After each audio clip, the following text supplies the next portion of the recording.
ஓம் சாந்தி 18/6/2020 சாக்கார முரளி. இன்று பாபா கூறுகிறார், இனிமையான குழந்தைகளே, தந்தை உங்களுக்கு புதிய உலகத்திற்காக ராஜயோகம் கற்றுக் கொடுத்து கொண்டிருக்கிறார். ஆகையால் இந்த பழைய உலகத்தின் அழிவும் அவசியம் நடக்கிறது. கேள்வி: மனிதர்களிடம் எந்த ஒரு நல்ல பழக்கம் இருக்கிறது, இருந்தாலும் அதன் மூலம் எந்த பிராப்தியும் ஏற்படுவதில்லை. பதில்: மனிதர்களுக்குள் பகவானை நினைவு செய்யக்கூடிய பழக்கம் இருக்கிறது. ஏதாவது விஷயம் நடந்துவிட்டால் ஓ பகவானே என்று சொல்கிறார்கள். கண் முன்னால் சிவலிங்கம் வந்து விடுகிறது. ஆனால் சரியான அறிமுகம் இல்லாத காரணத்தினால் பிராப்தி ஆகுவதில்லை. பிறகு சுகமும் துக்கமும் அவர்தான் கொடுக்கிறார் என்று சொல்லிவிடுகிறார்கள். குழந்தைகளாகிய நீங்கள் இப்பொழுது அப்படி சொல்வதில்லை. அடுத்தது முரளியில் பாபா கூறுகிறார், அனைவர் வாயிலிருந்தும் ஓ காட் ஃபாதர் என்று அவசியம் வெளிவருகிறது.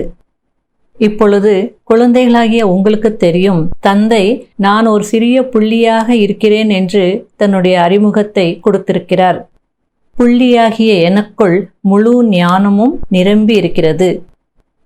மனிதர்கள் பகவான் தான் சுகத்தையும் துக்கத்தையும் கொடுக்கிறார் என்று சொல்கிறார்கள். ஆனால் இப்பொழுது குழந்தைகளாகிய நீங்கள் அப்படி சொல்வதில்லை. ஏனென்றால் பாபா சுகம் கொடுக்கக்கூடிய வள்ளல் என்று உங்களுக்கு தெரியும். சத்யுகத்தில் சுகதாமம் இருந்தது. அங்கு துக்கத்தின் பெயரே இல்லாமல் இருந்தது. ஆனால் கலியுகத்தில் இருப்பதே துக்கம்தான். இங்கே சுகத்தின் பெயரே இல்லை. சிலர் பகவான் சர்வவியாபி என்று சொல்கிறார்கள். உனக்குள்ளேயும் இருக்கிறார், எனக்குள்ளேயும் இருக்கிறார் என்று சொல்கிறார்கள். பாபா கேட்கிறார், ஆத்மாவை பரமாத்மா என்று சொல்வார்களா என்ன? ஆத்மாவை ஜீவாத்மா என்றுதான் சொல்கிறார்கள். ஜீவ பரமாத்மா என்று சொல்வதில்லை. அப்படி இருக்கும் போது பரமாத்மா சர்வவியாபி எப்படி ஆக முடியும்? தந்தை சர்வவியாபி என்றால் தந்தைத்துவம் ஆகிவிடும். தந்தையிடமிருந்து குழந்தைதான் ஆஸ்தி அடைகிறது. அனைவரும் தந்தையாக எப்படி ஆக முடியும்? இவ்வளவு சிறிய விஷயம் கூட யாருக்கும் புரிவதில்லை. இப்பொழுது உங்களுக்கு என்ன அறிவு கிடைக்கிறதோ அது அங்கு இருப்பதில்லை. அங்கு நாம் கீழே விழுந்து விடுவோம் என்பது தெரிந்திருக்குமா என்ன? அது தெரிந்திருந்தால் பிறகு அங்கு சுகத்தின் உணர்வே இருக்காது. இந்த ஞானம் அங்கு மறைந்து போய்விடும். இந்த டிராமாவின் ஞானம் உங்களுடைய புத்தியில் மட்டும்தான் இருக்கிறது. குழந்தைகளாகிய நீங்கள் குஷியில் திளைத்திருக்க வேண்டும். எல்லையற்ற பாபா ஷிவ் பாபா நமக்கு படிப்பித்துக் கொண்டிருக்கிறார். அவர் ஞானக்கடல், உலகத்தின் முதல் இடைக்கடையை அறிந்தவர். இப்படிப்பட்ட பாபா நமக்காக வந்திருக்கிறார் என்றால் குஷியில் குதூகலம் ஏற்படுகிறது. பாபா, நாங்கள் உங்களை எங்களுடைய வாரிசாக்கிக் கொண்டிருக்கிறோம் என்று குழந்தைகள் சொல்கிறார்கள். தந்தையும் குழந்தைகளுக்கு அர்ப்பணமாகிவிடுகிறார்.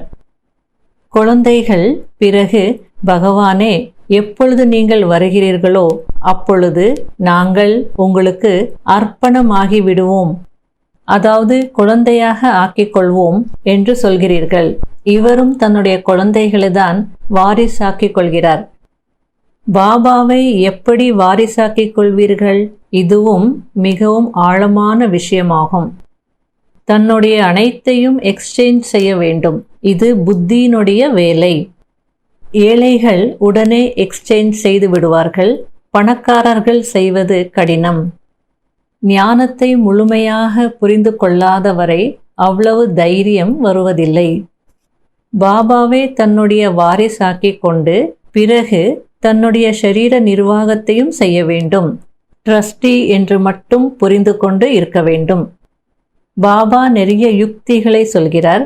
எந்த பாவ கர்மத்திலும் பணத்தை வீணாக்குவதில்லை தானே என்று பாபா பார்க்கிறார். மனிதர்களை புண்ணியாத்மாக்களாக ஆக்குவதில் பணத்தை ஈடுபடுத்துகிறார்களா? சேவையும் விதிப்படி செய்கிறார்களா என்று முழுமையாக செக் செய்கிறார். பிறகு ஆலோசனை கொடுக்கிறார்.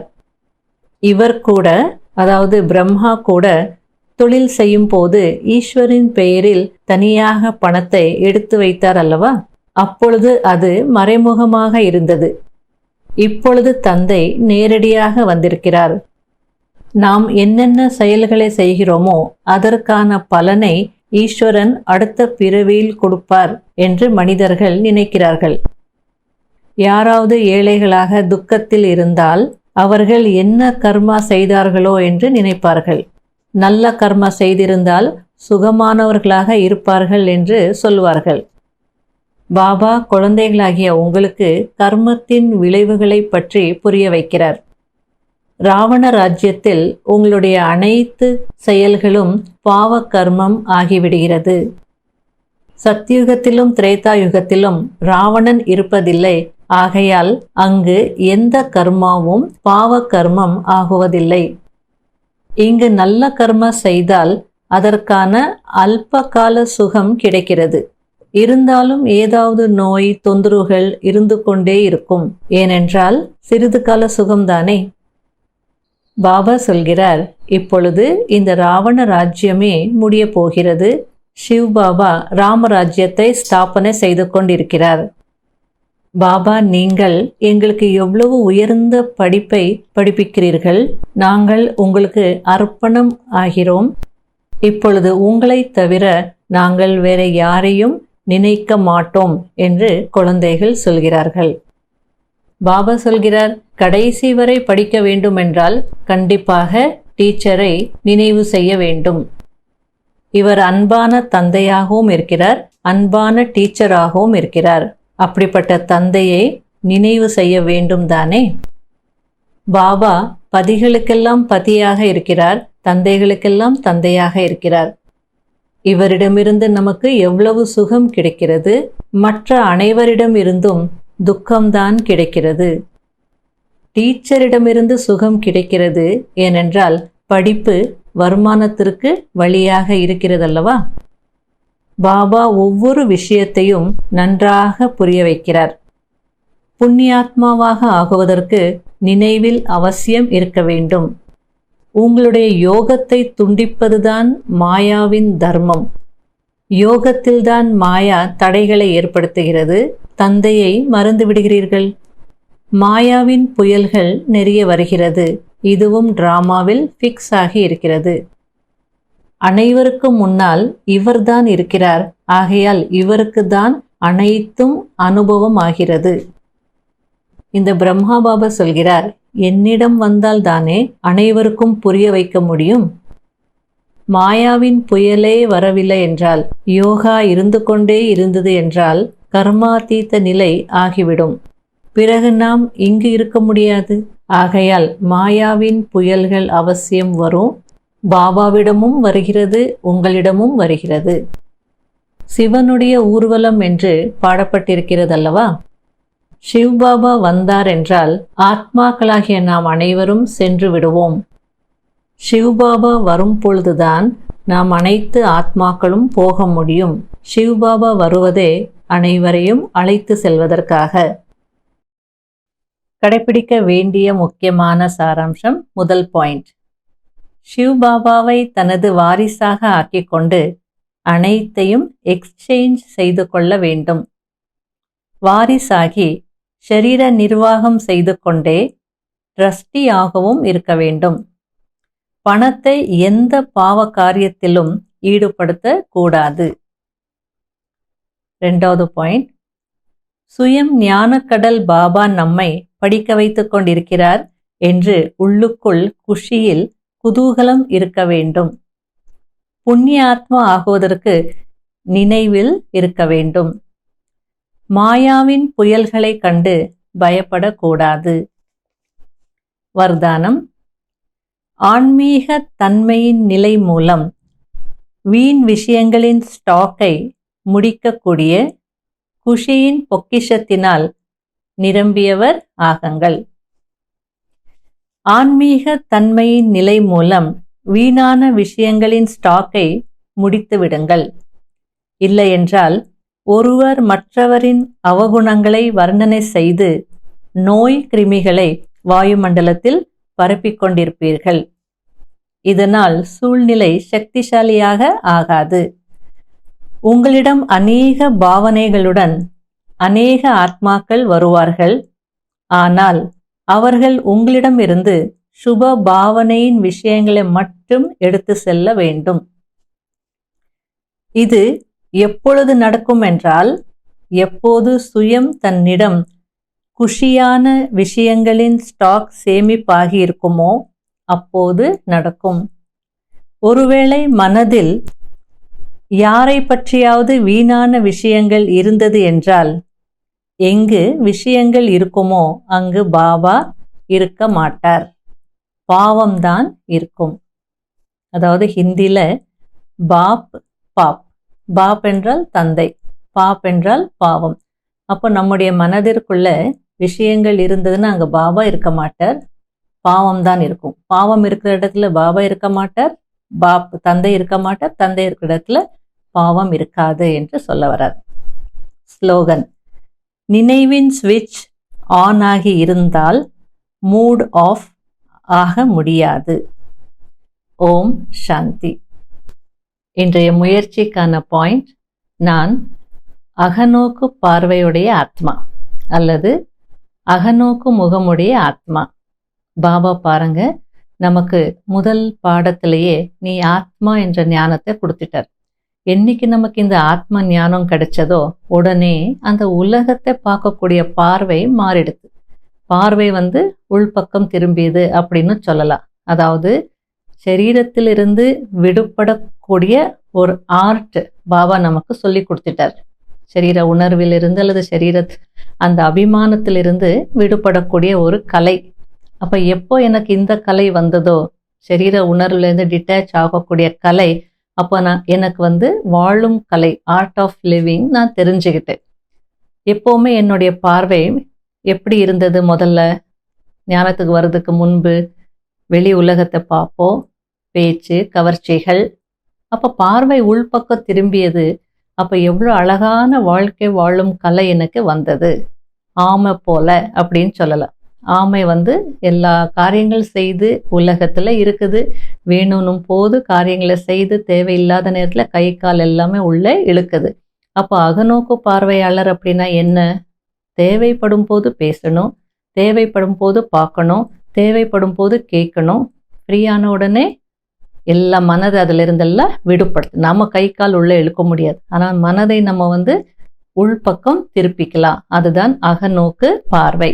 அல்லது இப்படியும் சொல்லலாம், ஆத்ம உணர்வில் இருந்து பார்க்கணும், ஆத்ம உணர்வில் இருந்து பேசணும், ஆத்ம உணர்வில் இருந்து கேட்கணும். நிறைய பேர் கேட்பாங்க, அந்த உள்நோக்கு பார்வையாளர் அப்படின்னா என்ன, அகநோக்கு பார்வையாளர்னா என்ன அர்த்தம்? வேற ஒன்றும் இல்லை, ஆத்ம உணர்வில் உள்ள என்ன இருக்கு?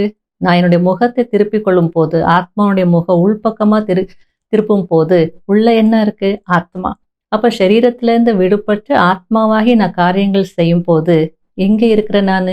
விகாரங்கள் நிறைந்த மனிதர்களோடு இந்த கலியுகத்துல தான் இருக்கிற. ஆனா ஆத்மா உணர்வுல இருக்கிறதுனால அல்லது அந்த உள்நோக்கு பார்வை இருக்கிறதுனால விகாரி மனிதர்களோடு வாழ்ந்து கொண்டிருந்தாலும் நிர்வீகாரியாக விகாரமற்ற நிலையை நான் அனுபவம் செய்ய முடியும். நிர்வீகாரியாக வாழும் கலை எனக்கு வந்தது. அவங்கெல்லாம் யாரு? அந்த சிற்றின்பங்களை அனுபவித்திருக்கக்கூடியவங்க. அவங்களுக்கு இடையில நான் பேரின்பத்தை அனுபவம் பண்ணக்கூடிய ஆத்மாவாக வாழ முடியும்னா இது ஒரு ஆர்ட் தானே. அதனால பாருங்க, ஆத்ம உணர்வுல அகநோக்கு பார்வையினால எனக்கு வாழும் கலை வந்து விட்டது. ஆகையால இந்த மாதிரி அந்த எனர்ஜி நான் சேவ் பண்ணும் போது என்னால் பரமாத்மாவோடு கனெக்ட் ஆக முடியும். அப்போ பரமாத்மாவோடு கனெக்ட் ஆகக்கூடிய ஒரு ஆர்ட் எனக்கு வந்துடும். எப்போ? நான் அகநோக்கு பார்வையில் இருக்கும் பொழுது. இல்லைன்னா நான் என்னுடைய எனர்ஜி வேஸ்ட் பண்ணிகிட்டே இருக்கிறேன். வீண் விஷயங்கள், கடந்த கால விஷயங்கள் அல்லது வேறு ஏதாவது உலகில் விஷயங்களில் என்னுடைய எனர்ஜி வேஸ்ட் ஆகிட்டே இருக்குன்னா எனக்கு பகவானோடு கனெக்ட் ஆகக்கூடிய எனர்ஜி இருக்காது. அப்போ பிராப்திகள் எனக்கு கிடைக்காது. ஆகையால் அகநோக்கு பார்வையில் இருக்கும் போது என்னால் பகவானோடு கனெக்ட் ஆகி சக்திகளை அடைய முடியும். அதே நேரத்தில் குடும்பத்தில் ட்ரஸ்டியாக வாழும் கலை எனக்கு வந்துடும். இல்லை, எவ்வளோ நானும் எனது லௌகீகத்தில் இருக்கிறவங்களுக்கு எவ்வளோ பற்று இருக்குது. ஆனா பாபா குழந்தைகள் எல்லாமே பார்த்துட்டு இருக்காங்க, கவனிச்சிட்டு இருக்காங்க, எல்லா ரெஸ்பான்சிபிலிட்டியும் செய்துட்டு இருக்காங்க. ஆனா விடுபட்டு அவங்களால இருக்க முடியும், பற்றற்ற நிலையில இருக்க முடியும். காரணம் ட்ரஸ்டியாக வாழும் கலை. இது போல அகநோக்கும் பார்வையில இருக்கும் பொழுதுதான் எனக்கு வாழும் கலை வருகிறது. ஆகையால பாபா நாள் முழுவதும் அந்த அகநோக்கு பார்வையில இருங்க, கொஞ்ச நேரமாவது தனிமையில அமர்ந்து சிந்தியுங்க அப்படின்னு சொல்றாரு. சாட்சியாக பாருங்க எல்லாத்தையும் சொல்றாங்க. அப்போ எல்லாத்துலேருந்து விடுபடும் போது பேரானந்தத்தை நம்ம அனுபவம் செய்யலாம். ஆகையால இன்று நாள் முழுவதும் எப்படி இருக்கணும்? அகநோக்கு முகமுடையவர்களாக இருந்து உயர்ந்த அனுபவங்களை அனுபவம் செய்யணும். வாழும் கலை, அதாவது என்ஜாய் பண்ணுவீங்க. நமக்கு ஒரு ஆர்ட் தெரியும்னு சொல்லும் போது, பெயிண்டிங் தெரியும், டான்ஸிங் தெரியும், பாட தெரியும்னா அவங்க அதை செய்யும் போது எவ்வளோ என்ஜாய் பண்ணுறாங்க. அது போல தேகாபிமானம் நிறைந்திருக்கக்கூடிய இந்த உலகத்தில் அல்லது தேகாபிமானத்தில் இருக்கக்கூடிய மனிதர்களுக்கு இடையில நான் என்ஜாய் பண்ணணும், ஆத்ம உணர்வில் என்னால் இருக்க முடியும். இதுதான் வாழும் கலை. நம்ம இந்த அனுபவத்தை நாள் முழுவதும் செய்துட்டே இருக்கணும், என்ஜாய் பண்ணணும். அப்போ எப்படி இருக்கும் லைஃப் அப்படின்றது பாருங்க. ஓம் சாந்தி.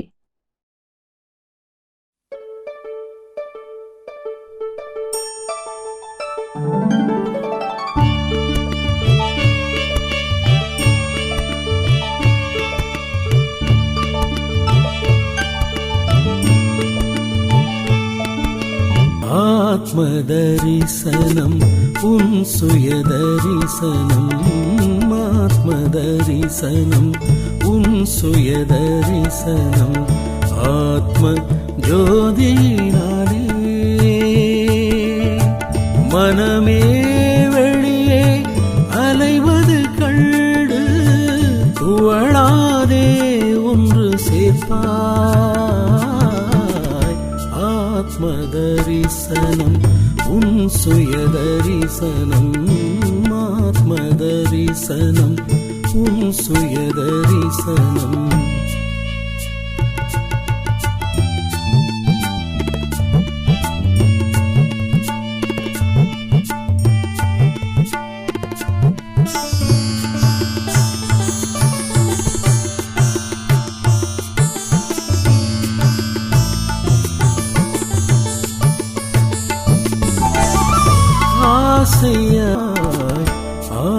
ஆத்மதரிசனம் உன் சுயதரிசனம், ஆத்ம ஜோதியினாலே மனமே வெளியே அலைவது கண்டு புவழாதே ஒன்று சேர்ப்பாய். ஆத்மதரிசனம் உன் சுயதரிசனம், ஆத்மதரிசனம் சுயதரிசனம்.